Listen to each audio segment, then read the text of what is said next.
Happy Tuesday. Brian Custer in for Green. Look what I got. I got my man Dan. What's up, babe? Are we McNuts? I'm Monica. We got Monica here. Monica here. And you know what? We got to talk some football because we also have. Yeah. Sure, a little bit. Boy and girl? Yeah. Y'all got a thing going up in They sports. do have a thing going. Look, we got Wendy, we got Graz, we got Mike T. We got a lot of football to talk about, but let's start with some NBA. Bulls taking on the Spurs, and this was about Wemby. Let's pick it up in the first quarter. The Spurs are down 2 When is here, it Monica. not about Wemby? You're right about that. How about this? Just throw it up to the big man. Throw it up. He throws it down. He had 8 points, 2 rebounds at this point. We're not even midway through the first quarter. It's just crazy. It's Less than a absolutely minute later, Devin Vassell, he's going to miss. Wemby does not. Look at that, putting it up and tipping it in. He had 10 points, 3 rebounds, and rejecting shots. Look at Bucelis. And Wemby's like, get that shot out of here. Incredible block by him. Later in the second quarter, Spurs in transition. Look, Wemby had a double-double at this point. He had only played a little bit over 8 minutes. I mean, they're playing the Bulls, but I feel you. Great point. How about this step-back three? The man's 7-5. Spurs are up 17 at the half. Let's get to the third quarter now. Stephon Castle. You know what? You throw it up to Wemby. He throws it down. Spurs are rolling. They're up by 16. And then they're halfway through the fourth. Another dunk by Wemby. He had 41 points, 16 rebounds, 3 blocks for Wemby. You know, you take a look at this. Wemby recorded his second game with 40 points, 15 rebounds this season. He's the only player with multiple games to do that this season. It was also his 4th career game with 40 points and 15 rebounds, tying Karl Anthony Towns for the second most such games before turning 23 over the last 50 seasons before, you know what, Shaq. Shaq had 9 of those kind of games. All right, let's talk about the MVP race. And how about Shai Gilgeous-Alexander and the Thunder taking on the Pistons? No Cade Cunningham. But you know what, SGA? Man of the people. Why did I say that? Yeah, signing babies. Don't kiss the babies, just sign the babies, Monica McNutt. That's funny. SGA off the glass. You know, Thunder are up 8. SGA would hit that free throw here halfway through the second. Pull up 3. Got it. Thunder up by 10. Let's get to the fourth, though. This is where it got good. Pistons, Marcus Sasser, the Javonte Green. That's good. Hey, the Pistons, now they lead by 1. 4 minutes to go. SGA driving the midi. Yep. Thunder down 3. Next possession, SGA, another mid-range. Thunder trail by 1 here, Monica. Later in the fourth. Yeah, I remember. How about Jalen Williams, though? Come on now. I think that was his first 3, or it might have been his only 3 of the night. Yep, we're tied up at 99. Then 10 seconds left. SGA creating. Look at that. Look they at call it. The offensive foul to been a game winner. Look at it. And it wasn't. Psych your mind. So he can't believe it. So now the Pistons have an opportunity to win it. 3's no good, so we're going to overtime. In overtime, 4 minutes left. Is SGA doing what he does best? Getting to a spot, baseline jumper. It's good. Thunder lead by 2. Over a minute left in OT, Monica. SGA kicks it to Alex Caruso. By the way, Shai Gilgeous-Alexander went in with 47. Thunder win at 114-110. Here's SGA after the game. What do you think about the MVP race at this point?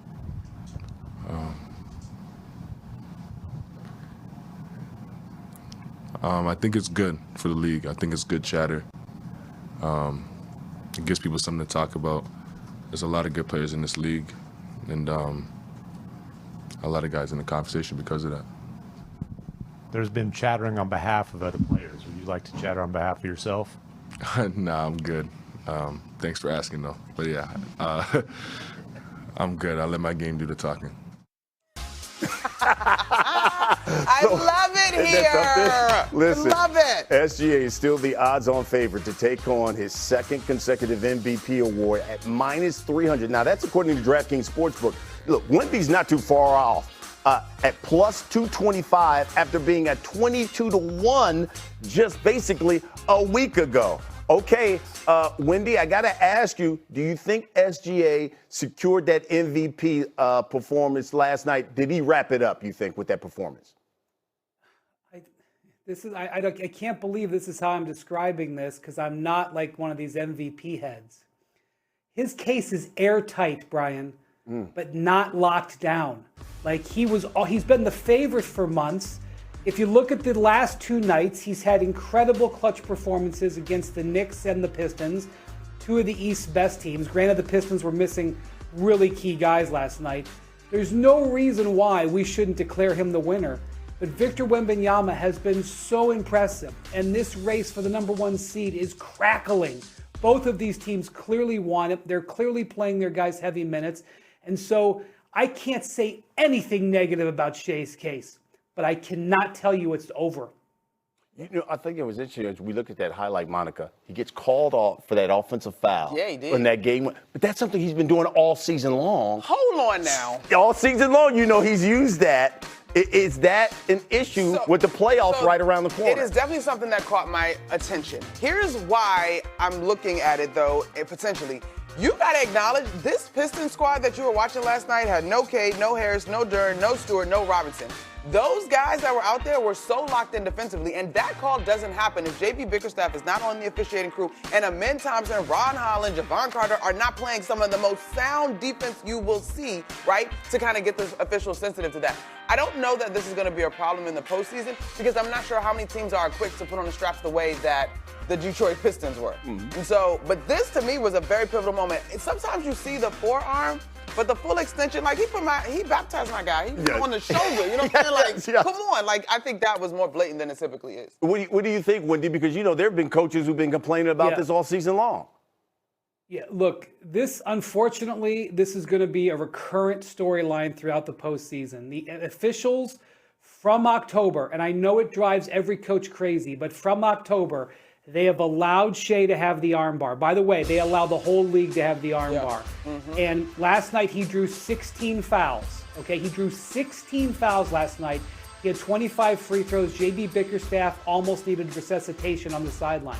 That said, the league has made it clear they're letting him use the armbar. The open push is not going to be allowed. When the last 2-minute report comes out today, this is going to be declared the correct call, is my prediction. And this is going to be a thing in the playoffs. I wish it wasn't. What Shea is doing is playing to the rules. It drives people crazy. The way he draws fouls are fouls. That's why they get called every night.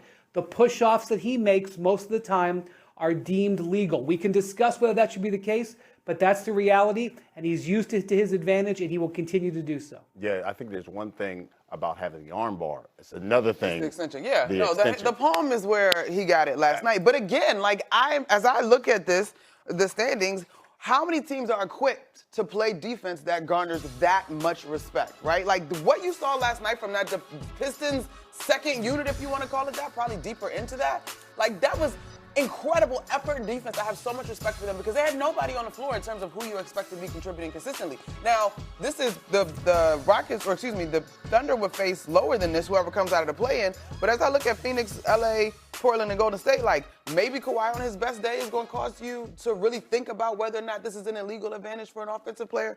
But I'm not alarmed in terms of like defenders when I look at that. Houston got a few pieces, but they're a little bit ahead of that position. Okay, so the team then right behind them is the Spurs. And Wendy, I want to go back to you because we were talking about Wemby, and you were saying SGA may have locked it up with that performance. But, you know, he's only playing, I'm talking about Wemby, he's only playing about 29, 30 minutes a game. Do you think if he would increase the minutes, let's say play 38, maybe 40 minutes a game, what would that mean for the Spurs, especially a title run for them, if he played more minutes?